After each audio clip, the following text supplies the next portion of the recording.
TVS నా first Goa రైడ్కి sponsor చేసిందంటే నమ్ముతావా? సో రీసెంట్గా టీవీఎస్ గోవాలో మోటోసోల్ ఈవెంట్ని కండక్ట్ చేసింది. It's and bikers event.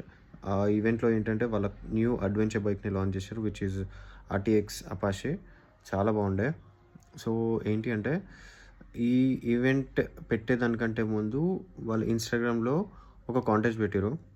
ఆ కాంటెస్ట్లో వాళ్ళు టీవీఎస్ అపాషెస్, టీవీఎస్ బైక్స్ ఫ్యూచర్లో ఎలా ఉంటాయి అనేది ఏఐ యూజేజ్ చేయమన్నారు. నేను మా ఫ్రెండ్ ఇద్దరం పార్టిసిపేట్ చేసినాం. వచ్చింది. 5 మెంబర్స్ని సెలెక్ట్ చేశారు. 5 మెంబర్స్లో మేము ఇద్దరం ఉన్నాము. వచ్చినందుకు మాకు స్పాన్సర్షిప్ ఏంటి అంటే 25,000 రైడ్ బడ్జెట్,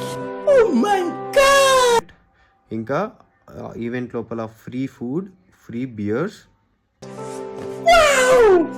ఇంకా కాన్సర్ట్స్. 2 days కాన్సర్ట్స్ ఉండే. ఫస్ట్ డే నేమో బాద్షా వచ్చిండు, సెకండ్ డే ఎవరు వచ్చారు గుర్తులేదు యాక్చువల్లీ. 2 days మాత్రం చాలా బాగుండే. లిటరలీ చాలామంది వచ్చారు. ఇంకా ఘోరమైన నేత్రానందం. బైక్ లవర్స్ కంపల్సరీ వెళ్ళాల్సిందే, ఎందుకంటే ఇలాంటి ఈవెంట్స్ ఇయర్లీ వన్సే వస్తాయి, చాలా బాగుంటాయి. సో నెక్స్ట్ టైం ఏమన్నా ఈవెంట్స్కి, ఏదైనా కాన్సర్ట్స్కి ఇలా కాంటెస్ట్లు పెట్టారు అనుకోండి, స్పాన్సర్షిప్ కాంటెస్ట్లు, go ahead and try them. But authorized Instagrams నుంచి చూడండి. చెప్పలేము. We never knows what comes next. See you in the next video. Bye.